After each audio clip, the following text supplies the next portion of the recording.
My name is Ethan Carter.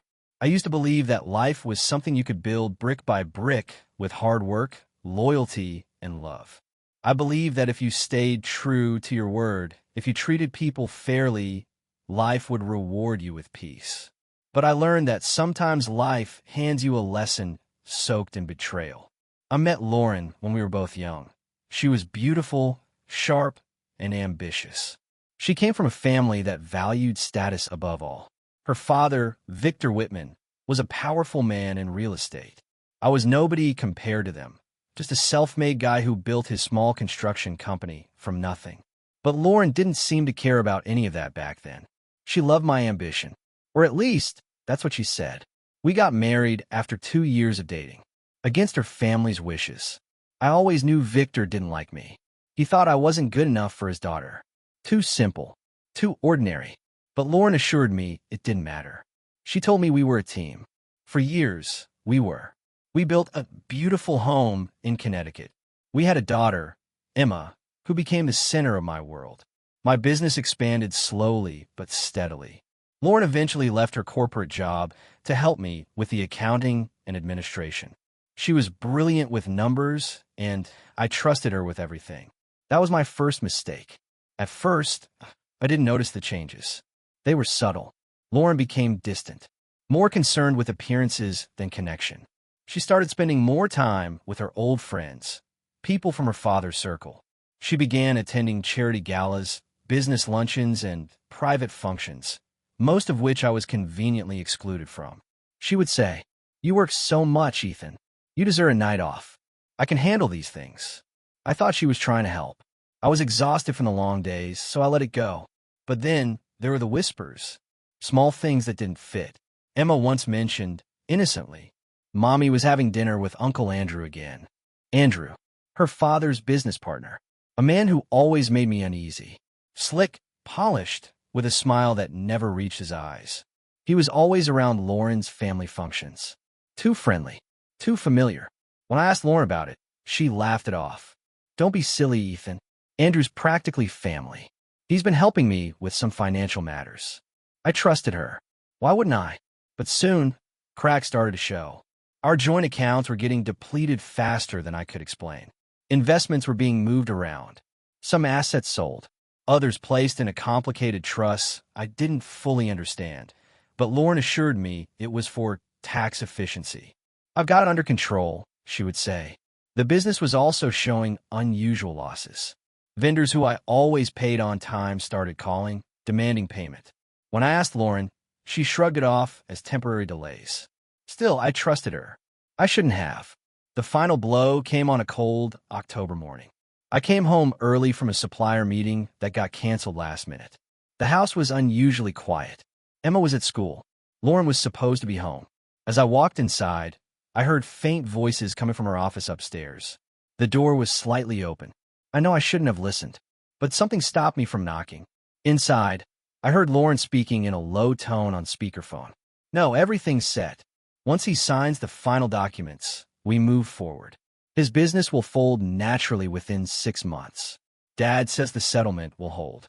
After that, Ethan will have no legal claim to anything." A pause. A male voice responded. "Good. We need him out of the way. Victor doesn't want any complications when we absorb his assets." Lauren whispered, "He won't fight. He trusts me completely." My entire world spun. The blood drained from my face as I gripped the doorframe to steady myself. They were conspiring against me. My wife, her father, Andrew, all of them. This wasn't just betrayal. This was calculated destruction. They wanted everything. My company, my home, my daughter, my life. I quietly backed away and left the house, unnoticed. For the first time in my life, I felt completely hollow inside. But I wasn't broken. Not yet. I sat in my truck for what felt like hours. My hands shook as I tried to process what I had just heard. The woman I had built a life with, the mother of my child, was planning my financial ruin. And she wasn't doing it alone. Victor, Andrew, probably her entire family. I always knew they didn't accept me. But this was something darker. This was calculated theft, dressed up to look like divorce and financial settlement. I wanted to confront her right then, but my instincts screamed at me. Don't. Not yet.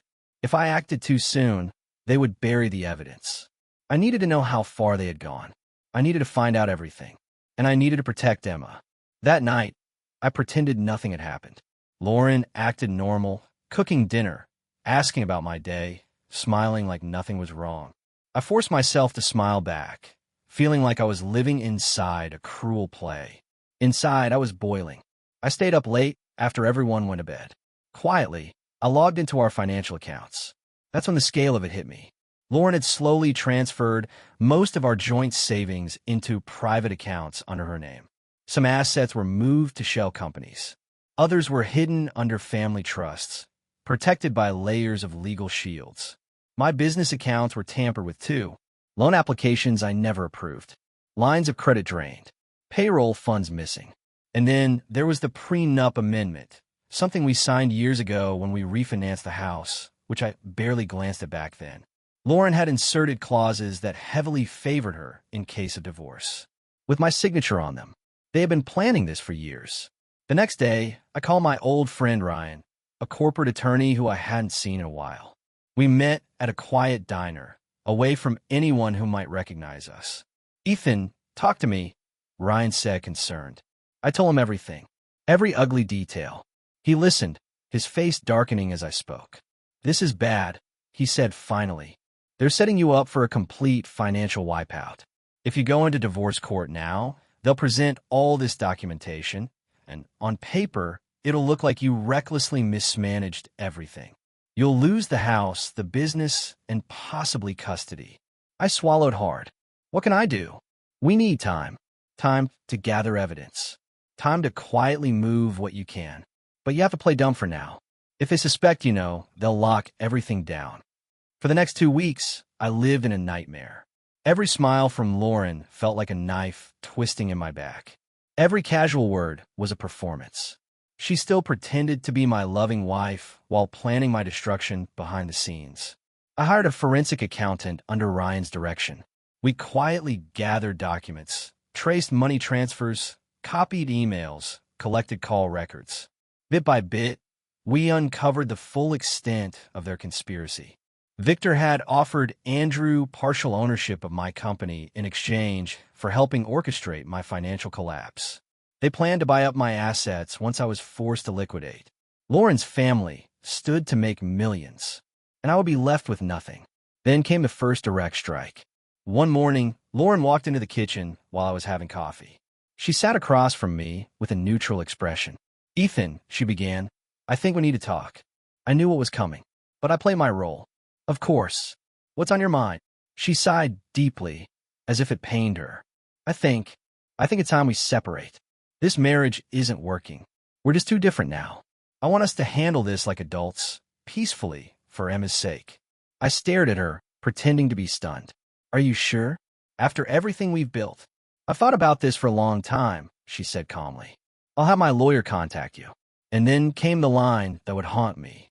"You should move out, Ethan. Tonight." She wanted me gone before I had a chance to fight back. To leave the house, the documents, the computers, to leave everything in her hands. I nodded slowly, trying not to let my rage show. "If that's what you want, Lauren." I packed a bag that night, kissed Emma on the forehead while she slept, and walked out of the house I built with my own hands. But I wasn't walking away defeated. I was stepping back to prepare for war. I moved into a small furnished apartment across town. It was temporary, but it gave me distance and safety. Every day that passed, I felt the weight of the betrayal a little heavier. But I didn't allow myself to fall apart. Not yet. Ryan and the forensic team kept digging. What we found went far beyond what I originally suspected. Lauren wasn't just planning to take my business. She had already forged documents in my name, authorizing transfers of company assets. Andrew, who I once thought was just her father's business partner, had been laundering money through one of my subsidiary companies using fake contracts. That's why my account started bleeding unexpectedly months ago. And Victor was the architect behind it all. He used his influence and connections to keep everything appearing legal on the surface. His attorneys, his accountants, his corporate partners, they all had roles to play. They didn't just want to strip me of everything. They wanted to ruin me so thoroughly that I couldn't fight back. Lauren's lawyer reached out a few days after I left the house. The settlement offer was laughable. Complete ownership of the house, full custody of Emma, nearly all our shared financial assets, and a small monthly allowance for me, conditional on me signing away any rights to the business. It was a trap. If I accepted, I'd be left with scraps and an irreversible legal record stating I agreed to give up everything. If I fought without preparation, they'd bury me under forged documents and manipulated financials. I forwarded everything to Ryan. He said quietly, "They're not even trying to hide it. They think you're broken already." But I wasn't broken. I was quietly building my defense. I couldn't help but think of Emma constantly. She was my anchor in the storm. Lauren allowed me short visits with her, supervised, controlled, distant. Every time I saw my little girl, she'd ask, "Daddy, why don't you live with us anymore? When are you coming home?" My throat would tighten every time. "Soon, sweetie. Daddy's working on it." But in truth, I didn't know when or if I'd be allowed back in her life fully. A few weeks into the separation, something unexpected happened. A man named David showed up in my office, the only property I still controlled. He was an ex-employee of Victor's company. "I need to talk," he said nervously. We sat down. What he revealed changed everything. "They're going to frame you, Ethan. You're not just being set up for financial ruin. They're planning to accuse you of embezzlement and fraud. Once that happens, you'll lose everything, even custody." I stared at him, stunned. "How do you know this?" "I overheard Victor and Andrew discussing it. They're preparing false evidence. Once you're charged, you won't have the resources to fight." My heart pounded like a drum inside my chest. This was worse than I thought. "Why are you telling me this?" I asked. He lowered his voice, eyes full of guilt. "Because I've done some of the dirty work for them. They forced me into it, but I can't live with it anymore. They ruin people, Ethan, and they won't stop." David provided documents, emails, recordings. It was the smoking gun we desperately needed. Ryan examined everything and finally said the words I had been waiting to hear. "We have them now." But even with evidence in hand, the fight wasn't over. We had to be careful. Victor's influence reached into the police department, the court system, even financial regulators. If we exposed them too soon, they might destroy the evidence, or worse. Ryan connected me with a federal investigator, someone outside of Victor's sphere of control.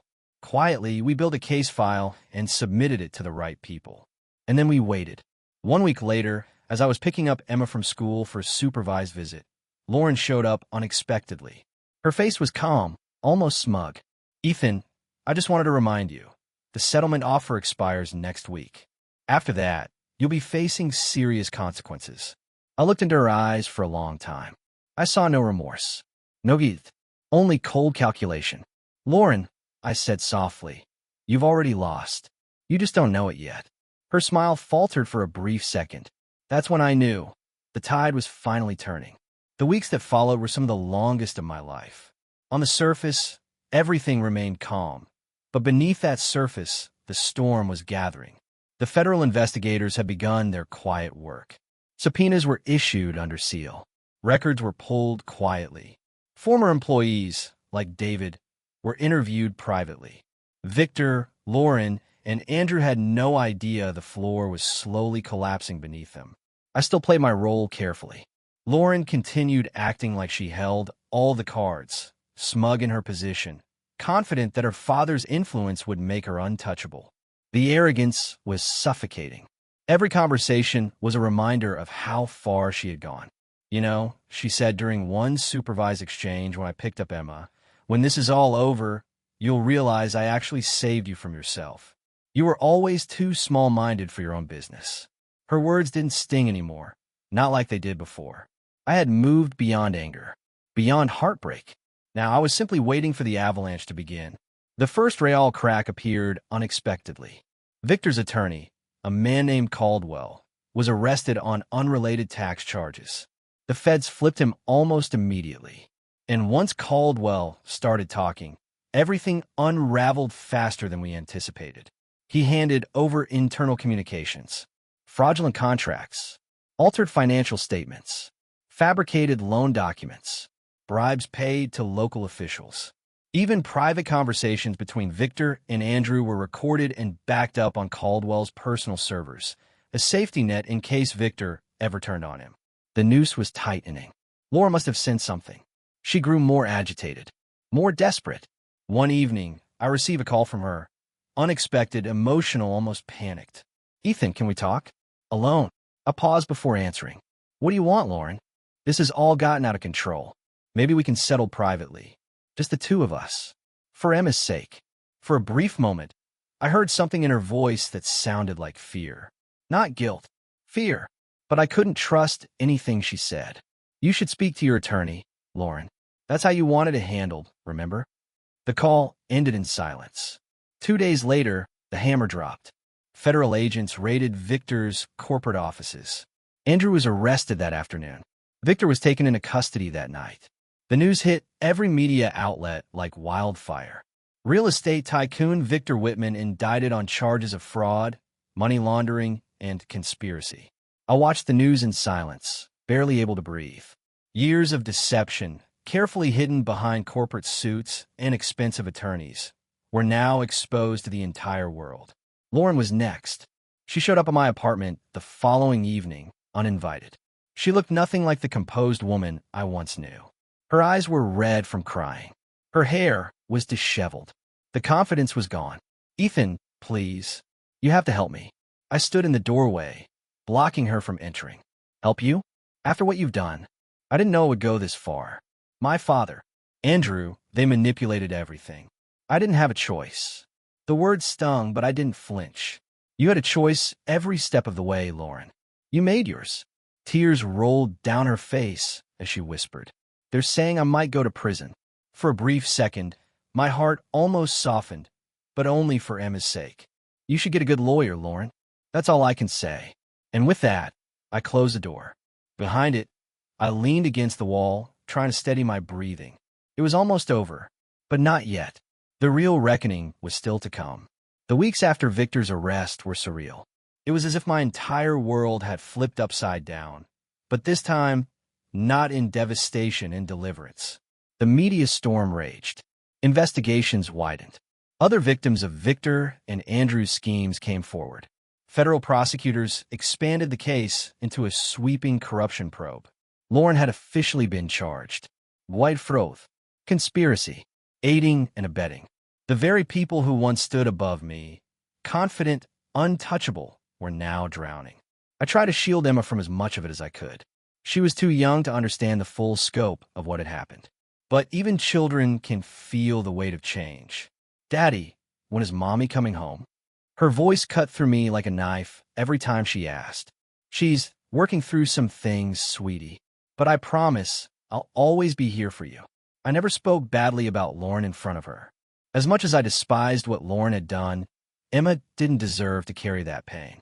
Meanwhile, Ryan worked with the federal investigators to fully clear my name. My business assets were slowly being returned.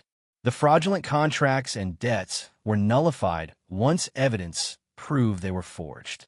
My company's reputation took a hit, but with the truth out in the open, my partners and clients rallied behind me. What Victor tried to destroy, I was now rebuilding brick by brick. But the emotional scars, those remained. Then, unexpectedly, I received a request from Lauren's attorney. "She wants to meet you. One time, before sentencing." Every instinct in me said no. She didn't deserve anything from me. But part of me, maybe the part that still couldn't fully let go, agreed. We met in a sterile conference room inside the detention center. Lauren looked pale, thin, fragile, a far cry from the woman who once controlled every room she walked into. She stared at me with glassy eyes. "Ethan, I don't even know where to start." I said nothing. I didn't mean for it to destroy everything. I thought we could control it. My father, he promised this was the best way, that we'd all come out richer, stronger, that you'd recover. I shook my head, my voice finally breaking the silence. "You looked me in the eye, Lauren. You told me to leave. You tried to steal our daughter from me. You let them plan my destruction." Her lips trembled. Tears streamed down her face. I was scared of him, of my father, of losing everything he built for me. I was weak. I stared at her long and hard. "You weren't weak. You were greedy. The words hung heavy between us. She whispered, barely audible, "Do you hate me?" I exhaled slowly. "I don't even know what I feel anymore. But I pity you." The guards came to take her back.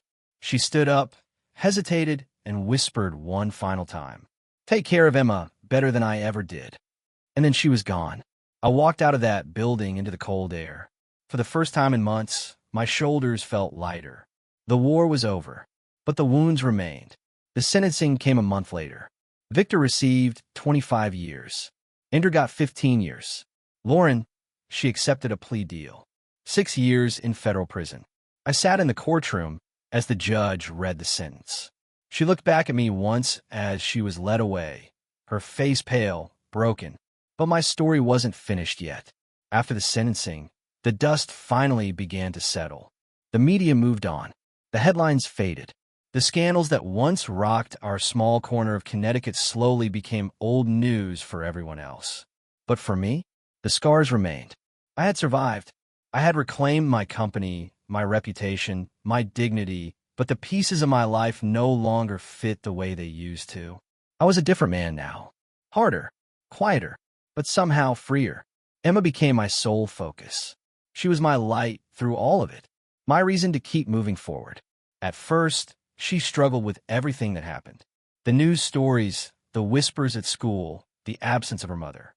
She had nightmares, asking the same heartbreaking questions again and again. Why isn't Mommy here? Did I do something wrong? Will she ever come home? I always answered with the same truth. Simple, gentle, but honest. You didn't do anything wrong, sweetheart. Sometimes grown-ups make very bad choices. But I promise you, I'm here. And I will always be here. In the following year, I worked tirelessly to rebuild not just my business, but my home. My company stabilized, slowly regaining trust and contracts. The team that stayed with me through it all became more than employees. They became family. Ryan, my friend, my lifeline, helped me restructure everything. We made the company stronger, safer, no longer vulnerable to anyone's manipulation. But the biggest victory wasn't business. It was finding peace again. About 2 years after Lauren's imprisonment, I received a letter from her. Handwritten, careful, not asking for forgiveness, not directly, but acknowledging everything. "Ethan, I won't ask you to forget what I did. I lost sight of everything that ever mattered. I thought I was protecting our future, but I destroyed it instead. I was weak, selfish, and blind to what real love and loyalty meant. I think about Emma every day. I hope, one day, you'll tell her that her mother was wrong, but she was never unloved. Take care of her. You were always the better parent, even when I couldn't see it." Lauren, I read it once, then folded it quietly and placed it in a drawer. Some wounds aren't meant to be reopened. The redemption, for me, didn't come from Lauren's remorse. It came from watching Emma smile again. Simple moments. Teaching her to ride a bike. Watching her laugh with her friends. Helping her with school projects. Tucking her into bed at night, knowing she felt safe. Each of those moments was worth more than any amount of money Victor or Lauren tried to steal. One day, as Emma and I sat on the porch watching the sunset, she leaned against me and whispered, "Daddy, we're okay now, right?" I smiled. A real smile, the first in a long time. "Yes, sweetie, we're more than okay." In that moment, I understood. They tried to break me. They took nearly everything. But they didn't win. I had my daughter. I had my life. And I had my peace. The end.